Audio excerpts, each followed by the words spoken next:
Hello guys, wishing you a very happy Holi to you and your family. लेकिन आज भी हम लर्निंग प्रोसेस को अपना नहीं छोड़ रहे हैं। आज भी आपके लिए हम वीडियो लेके आए हैं। जी हाँ, आईआईटी तिरुपति की तरफ से एक रिक्रूटमेंट निकली है। क्या रिक्रूटमेंट है, क्या हिसाब है, क्या क्या एलिजिबिलिटी क्राइटेरिया, सब इस वीडियो में बात करेंगे। तो अगर आप हमारे चैनल पर नए हैं, सब्सक्राइब करें, बेल आइकन को जरूर दबाएं ताकि फ्यूचर में आने वाली वीडियोस आपको सबसे जल्दी और आसानी से मिल सके।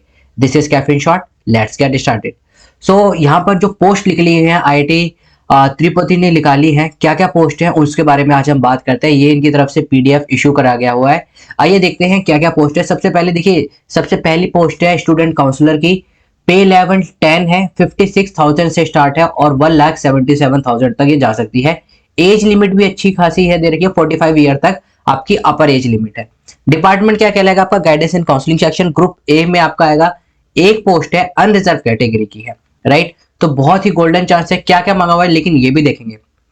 दूसरी पोस्ट आपके लिए हिंदी ट्रांसलेटर की, लेवल 6 की यहाँ पर ये जॉब है। 35,400 से स्टार्ट होगी, 1,12,400 तक चलेगी।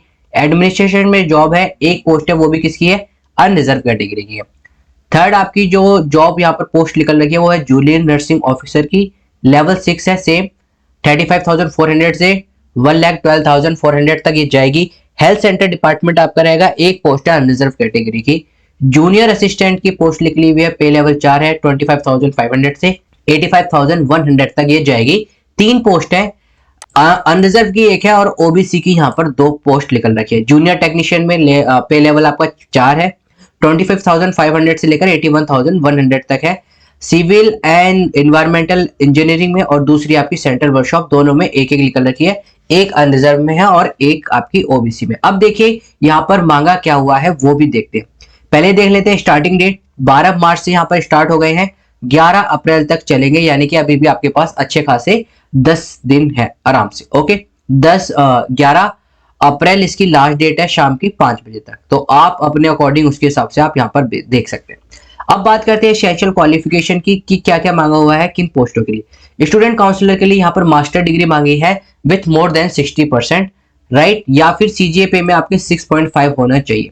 उसके साथ साथ 60% के साथ साथ आपके पास कम से कम 5 साल का एक्सपीरियंस होना चाहिए क्लिनिकल साइकोलॉजी में, या फिर क्लिनिकल आपके पास कोई एक्सपीरियंस होना चाहिए in term of the psychology, right. अगर आपके पास एक्सपीरियंस नहीं है या फिर मास्टर डिग्री नहीं है तो दूसरी क्या है, आपके पास एमफिल होनी चाहिए क्लिनिकल साइकोलॉजी विद 60% मार्क्स। बात वही पड़ेगी आपके पास। और 5 साल का एक्सपीरियंस मांगा है मास्टर के साथ, 3 साल का एक्सपीरियंस मांगा है आपका किसका, एमफिल के साथ, राइट। तो ये स्टूडेंट काउंसलर के लिए यहाँ पर कि यहाँ पर क्या मांगा हुआ है आपके साथ 60% with the 3 year of the experience, right. उसके बाद है आपका 2, that is master degree of the recognise university of the equivalent. यहाँ पर सिर्फ और सिर्फ आपकी क्या मांगी हुई है कि सिर्फ और सिर्फ आपको आपके पास मास्टर डिग्री होनी चाहिए जिसमें क्या हो, आपका हिंदी से हो या फिर इक्विवेलेंट हो। उसके अलावा यहाँ पर कुछ नहीं मांगा गया। डिजायरेबल आपसे मांगा हुआ है diploma of certificate course in the transition. आपके पास अगर ये डिजायरेबल है, यानी कि अगर आपके पास है तो it's a cherry on the cake, otherwise no need of it. Okay, तो हिंदी ट्रांसलेटर के लिए सिर्फ और सिर्फ क्या मांगी है, आपकी मास्टर डिग्री मांगी है with no percentage. Junior nursing officer के लिए आपके पास 12th होनी चाहिए, प्लस उसके साथ साथ आपके पास 3 साल का एक्सपीरियंस होना चाहिए जनरल नर्सिंग में, राइट। 3 साल का एक्सपीरियंस होना चाहिए, प्लस जो आपने 3 ईयर का कोर्स होता है जनरल नर्सिंग में वो आपने कर रखा हो। ओके, पे लेवल 4 या फिर हम बात करते हैं जूनियर असिस्टेंट की, तो आपके पास बैचलर डिग्री होनी चाहिए और 2 साल का इसमें आपके पास रिलेवेंट एक्सपीरियंस होना चाहिए। बैचलर डिग्री कहीं से भी किसी भी सब्जेक्ट में कर रखी हो और 2 साल का आपके पास एक्सपीरियंस हो। जिस भी आप कह सकते हैं कॉर्पोरेट में या फिर कहीं पर भी आपने वर्क करा हो उसमें आपका 2 ईयर का रिलेवेंट एक्सपीरियंस चाहिए। इन्होंने मांगा है गवर्नमेंट में, सेमी गवर्नमेंट में, सेंट्रल ऑटोनोमस बॉडी में, आपका कहीं भी होना चाहिए। प्लस उसके साथ साथ जो यहाँ पर मांगी है आपके पास 40 वर्ड पर मिनट की आपकी टाइपिंग स्पीड होनी चाहिए। तो 40 वर्ड पर मिनट यहाँ पर बच्चे भर सकते हैं जिनकी 40 वर्ड पर मिनट है, तो वो यहाँ पर बच्चे भर सकते हैं। इसेंशियल क्या मांगा है, BTech in the field of the computer science and the engineering information technology. अगर ये नहीं है तो आपके पास 3 ईयर का डिप्लोमा होना चाहिए कंप्यूटर साइंस में, या फिर आपके पास ITI in the computer science and the engineering के साथ 5 year of the relevant experience होना चाहिए। तो आप अपने अकॉर्डिंग कि आपका कहां पर किस पोस्ट के लिए सिलेक्शन होना है उसके अकॉर्डिंग आप देख सकते हैं। जूनियर टेक्नीशियन में सिस्टम में ये मांगा हुआ है। वर्कशॉप में क्या मांग रखा है, अगेन बीई और बीटेक मांग रखा है। 3 ईयर का डिप्लोमा चाहिए, राइट। ITI, अगर ITI मैकेनिकल इंजीनियरिंग कर रखी है तो आपके पास 5 ईयर का रिलीवेंट एक्सपीरियंस होना चाहिए। तो ये तो हो गई पोस्ट और उनकी एलिजिबिलिटी प्लस क्या क्या चीजें मांगी गई है, राइट। ये जनरल इंस्ट्रक्शन आप पढ़ सकते हैं, जिसको भी लगे मैं PDF शेयर कर दूंगा टेलीग्राम चैनल पर, वहां पर बल्कि ये PDF मैंने शेयर भी कर रखा है, फिर दोबारा मैं शेयर कर दूंगा, तो वहां पर जाके आप इसे देख सकते हैं। कैंडिडेट्स के लिए अगर बताएं तो वो ये क्या है कि सिर्फ और सिर्फ आपको ऑनलाइन ही यहाँ पर आपको अपना फॉर्म सबमिट करना है।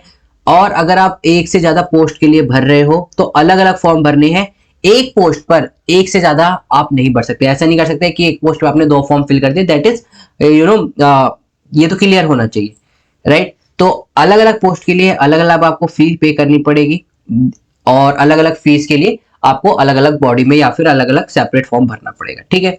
आपके पास वैलिड बर्थ सर्टिफिकेट होना चाहिए, आपके पास कैटेगरी से हो तो कैटेगरी सर्टिफिकेट होना चाहिए, सो एन एंड सो फोर्थ। बाकी इसमें और कुछ ऐसे इंपॉर्टेंट नहीं है। सिर्फ एक और लास्ट चीज रहती है, फीस देख लेते हैं। जनरल कैटेगरी के लिए 500 रुपए है, OBC कैटेगरी के लिए है आपकी है 300 रुपए, और SC ST और EWS कैटेगरी के लिए यहाँ पर है 200 रुपए।